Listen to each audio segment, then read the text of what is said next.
بسم الله الرحمن الرحيم، والصلاة والسلام على أشرف المرسلين. نتطرق اليوم إلى الفصل الثالث والمتعلق بتحليل الاستجابة الانتقالية الزمنية للأنظمة القاعدية من الدرجة الأولى والثانية ولوحة عن الدرجة الأعلى والأنظمة المتأخرة. أظن أنه في الحالة الخاصة التي نعيشها سنتخلى عن الدرجات الأعلى والأنظمة المتأخرة لأنكم سترون ذلك في المستقبل. Dans ce chapitre, on va voir l'analyse temporelle du régime transitoire des systèmes de base.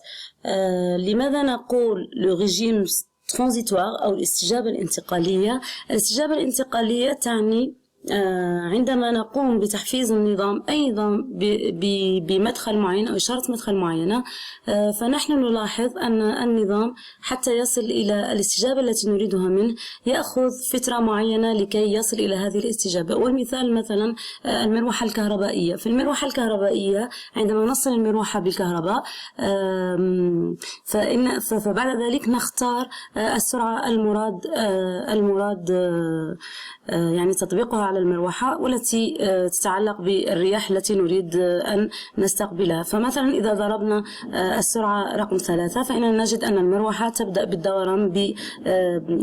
بالدوران ببطء ثم تتسارع إلى حين الوصول إلى سرعة دوران المراد. هنا إذا رسمنا استجابة سرعة المروحة سنجد أنها تتغير في قيمها، يعني تبدأ من الصفر ثم تتزايد حتى تصل إلى القيمة النهائية الثابتة وهي السرعة المرادة حسب الزر الذي ضغطناه. بالتالي عندما نحصل على النموذج الرياضي وهو ما قمنا به في الفصول السابقة للنظام المراد دراسته، نقوم أولا بتحليل أداء هذا النظام. تحليل أداء النظام ou bien l'analyse des performances تعني دراسة خصائص استجابته. لكي نقوم بتحليل النظام أو تصميم التحكم فيه نقوم بتجربة الأنظمة بدوال مدخل معروفة أو بتغيير الشروط الابتدائية للنظام مع اعتبار إشارة المدخل منعدمة. عندما نتكلم عن التحليل هذا يعني أننا نأخذ النظام على حالته ونعطيه إشارة مدخل معينة لتحفيزه ثم ننظر كيف يتصرف هذا النظام. Ça s'appelle l'analyse du système. عفوا. تصميم تحكم في النظام يعني la synthèse d'un régulateur ou bien the control system design. هذا يعني أننا نقوم بإنشاء متحكم رياضي régulateur ou bien control system لكي يتصرف النظام بالطريقة التي أجبره عليها. C'est-à-dire que je demande du système de se comporter d'une façon donnée. Je lui donne par exemple une consigne et je veux que ce système suive cette consigne exactement. Dans ce cas-là, نحن في حالة تصميم التحكم ou la synthèse du système. Donc avant de faire tout ça وقبل فعل كل هذا لدينا مجموعة من الإشارات الأساسية المستخدمة كمدخل للتجريب ou bien les signaux de base de test. هذه الإشارات تعرفتم عليها في درس نظرية الإشارة و théorie de signal. Donc لدينا l'échelon unitaire ou step signal دالة الخطوة، وهي الدالة التي تساوي 1 أو امبليتود معينة مثلا 10 من أجل t أكبر من الصفر والصفر من أجل t أكبر أو يساوي الصفر والصفر في المناطق الأخرى. لدينا لا غومب وهي دالة المنحدر، ودالة المنحدر ببساطة هي دالة الزمن سواء كان الميل هنا 1 أو الميل أكثر من القيمة، يعني دالة متغيرة خطيا بالنسبة للزمن. ثم لدينا دالة النبض، ودالة النبض هي لامبولسيون دو ديراك وهي تساوي 1 من أجل t يساوي الصفر وتساوي صفر في بقية المجال. هي دالة غير حقيقية في الواقع لكنها دالة تساعدنا على دراسة استجابة النظام. في تطبيقيا يمكن تقريب هذه الدالة بفتح مثلا لدينا نظام يعمل بقفل أو بزر، نقوم بفتح الزر بسرعة تك تك وبالقيمة القصوى. بقيت دالة البارابول أو القطع المكافئ والتي هي R de T يساوي T مربع، هناك خطأ، من أجل T أكبر أو يساوي صفر وصفر في المناطق المغايرة. هناك كذلك دوال أخرى. pardon, ça c'est R de T. Ça c'est R de T تابعة لدالة المنحدر ودالة البارابول. Bien sûr دالة الاختبار أو les signaux de test تتغير حسب النظام. مثلا في أنظمة القوة أظن les machines de puissance نستعمل دالة لا رامب لتحديد التواتر الأقصى التي تتحمله الآلة. le voltage maximum que la machine supporte. On a une relation simple entre les signaux de test. لدينا بين l'impulsion, l'échelon, la rampe et la parabole علاقة تكامل. يعني l'intégrale de l'échelon, l'intégrale de l'impulsion c'est l'échelon, l'intégrale de l'échelon c'est la rampe et l'intégrale de la rampe c'est la parabole. والعكس صحيح، اشتقاق la parabole هو la rampe، اشتقاق la rampe هو l'échelon unitaire دالة الخطوة، واشتقاق دالة الخطوة هو l'impulsion de Dirac.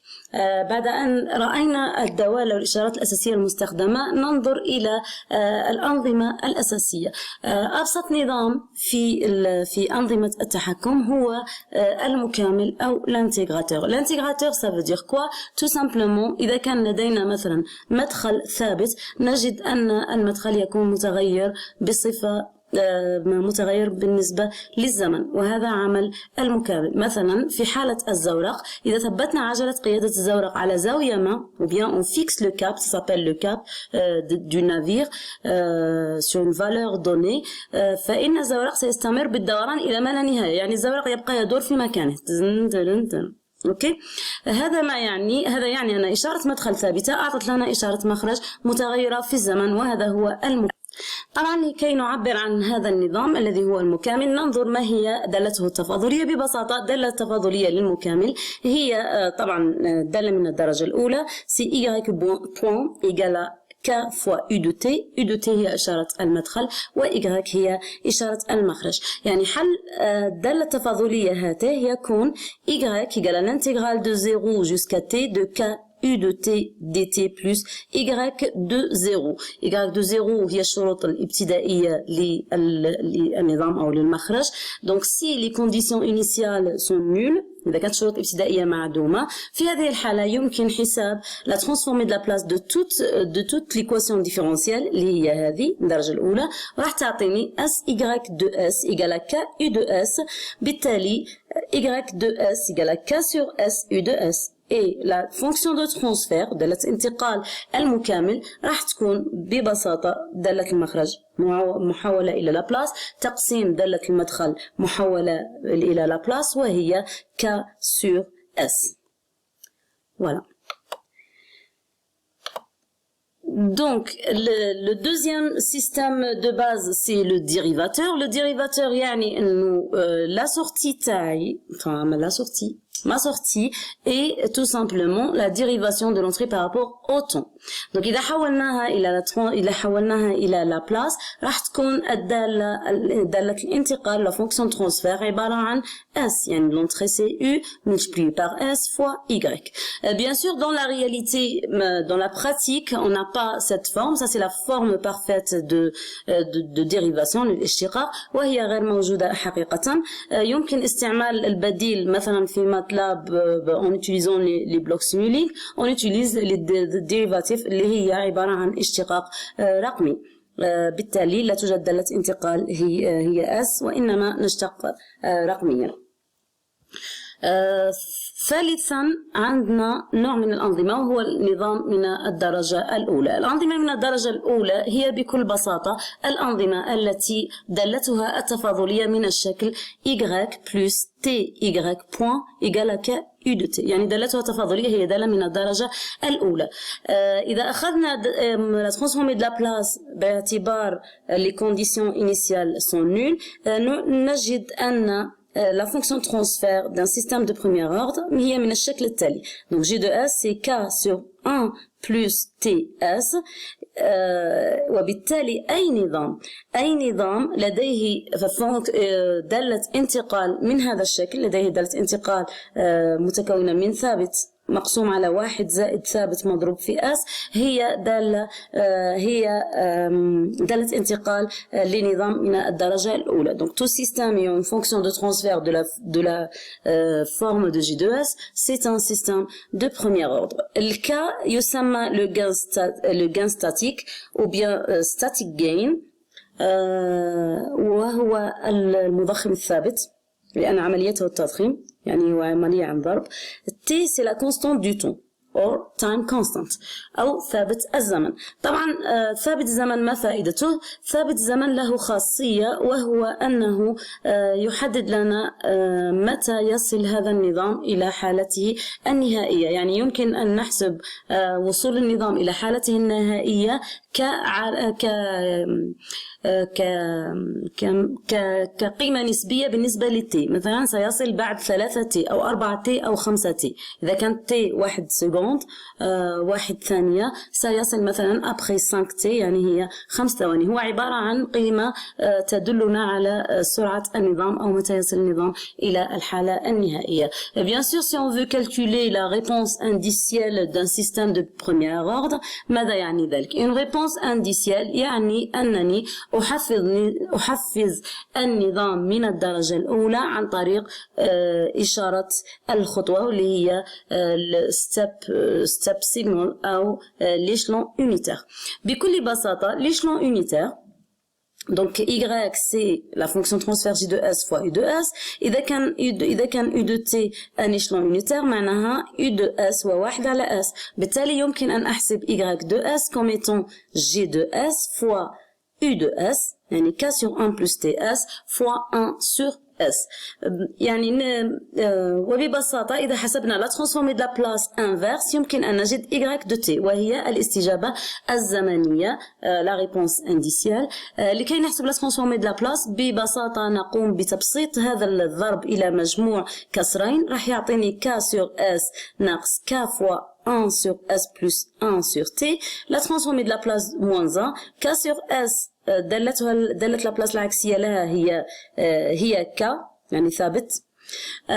K fois 1 sur S plus 1 sur T c'est 1 sur S plus A. الدالة العكسية c'est l'exponentielle de moins AT. بالتالي هو l'exponentielle de moins T sur T. وهذه هي الاستجابة بالنسبة لدالة الخطوة للنظام من الدرجة الأولى. بطبيعة الحال الشروط الابتدائية قلنا أن الشروط الابتدائية تساوي 0.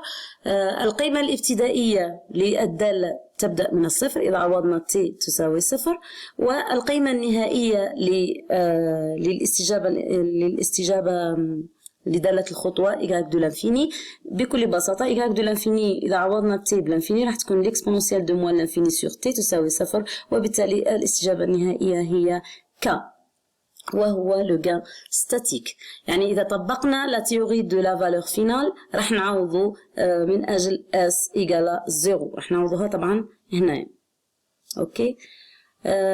في هذه لا ريبونس عندنا حالة خاصة جدا وهي on a une caractéristique importante إنه إذا عوضنا t bt ماجيسكول يعني إذا عوضنا t الزمن بقيمة ثابت الزمن ولا كونستانت دو تون راح نلقاو إنه y de t اللي هو ثابت الزمن تساوي 0.63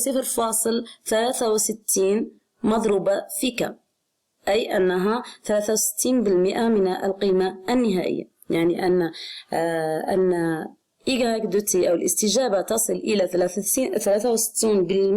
من استجابتها النهائية عندما يكون T يساوي T la constante du temps. Donc la constante du temps est la valeur pour laquelle la sortie arrive à 63% de sa valeur finale. يعني التعريف هذا تاع la constante du temps جبناه من هذا التعويض. يعني عوضنا هنايا T ب T majuscule. Le système est plus rapide quand T est plus petit.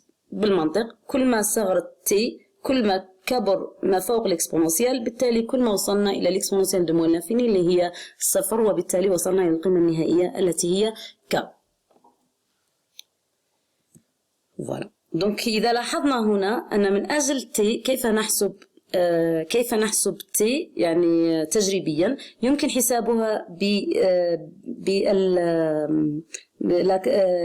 لا تونجونت على l'origine ونشوف التقاطع مع القيمة النهائية، أو حسابها عن طريق 63% من القيمة النهائية ونسقط فنجد